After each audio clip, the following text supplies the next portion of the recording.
Bienvenue au moulin de Saint-Satte en Ariège. Ce petit moulin qui servait autrefois à moudre le grain en farine abrite aujourd'hui une fabrique artisanale de biscuits. Ce moulin a été construit au Moyen-Âge et s'est arrêté de produire en 1950.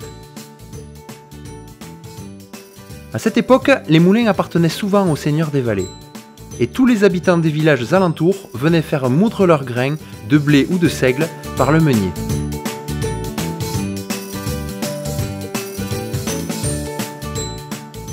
Ce type de moulin fonctionne grâce à l'énergie de l'eau. Elle entraîne tout un système permettant de transformer le grain en farine. Mais comment fonctionne-t-il en détail? C'est ce que nous allons voir en 4 étapes.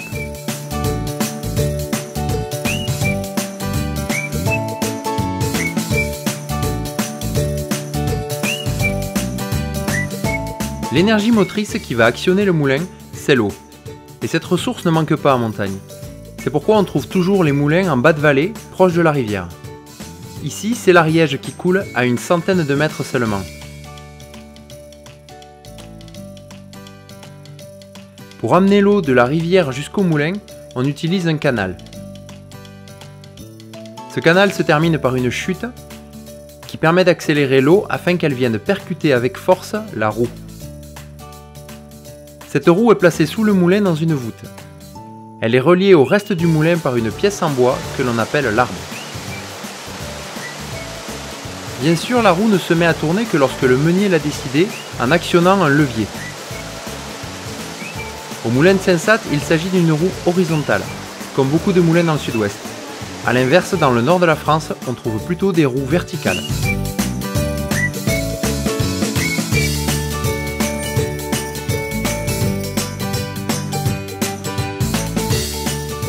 À l'intérieur du moulin, on trouve les meules.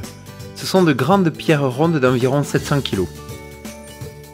Pour broyer le grain, il faut une meule tournante qui repose sur la meule fixe dite dormante. Le moulin de Saint-Satte possédait à l'époque 3 systèmes de meules et aujourd'hui il n'en reste plus qu'une qui fonctionne.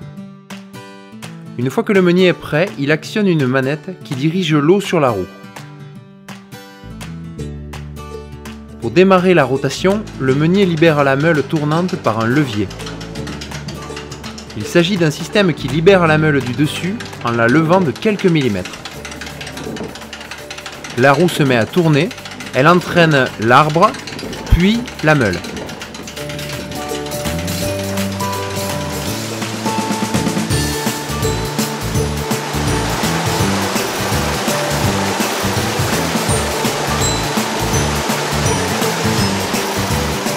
Enfin, au bout de la chaîne, il y a un axe cannelé qui se met à tourner. Ensuite, le meunier verse le grain dans ce que l'on appelle la trémie.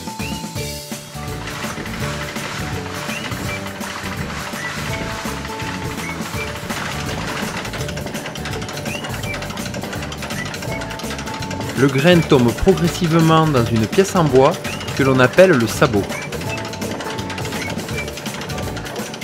Ce sabot est mis en vibration en frottant contre l'axe cannelé.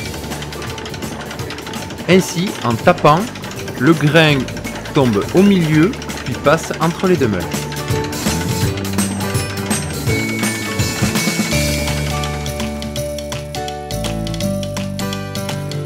Meunier, tu dors, ton moulin. Le moulin tournait souvent jour et nuit.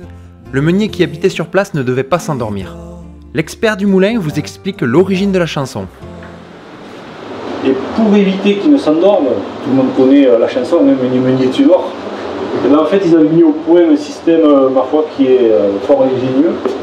Vous avez ici un grelot qui est relié par une ficelle à une boule de chiffon. Vous pouvez faire le tour après, regardez, une boule de chiffon qui se trouve enfouie dans le blé. C'est-à-dire que quand on charge la trémie, vous avez la boule de chiffon, elle va passer au fond de la trémie. Et au fur et à mesure que le moulin fonctionne, il va y avoir moins de grains, donc la boule de chiffon elle va être libérée, elle va remonter par le poids du grelot. Le grelot va descendre et quand il va heurter les cames, ça va avertir le meunier que la trémie est libre. ton moulin va trop vite, ton moulin va trop fort, ton moulin va trop vite, ton moulin va trop fort.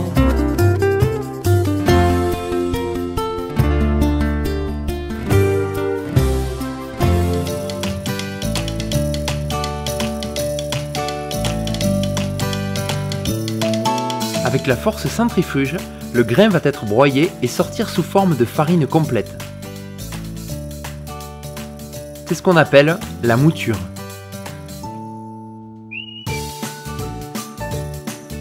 Ensuite, il faut tamiser cette farine pour séparer la fine enveloppe du grain que l'on appelle le son.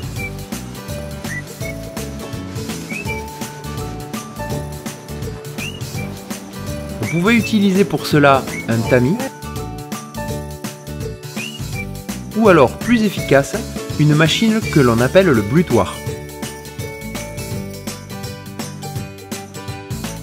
Une fois terminé, il faut arrêter le moulin en actionnant le levier pour stopper la rotation, puis en actionnant la manette pour dévier l'arrivée d'eau.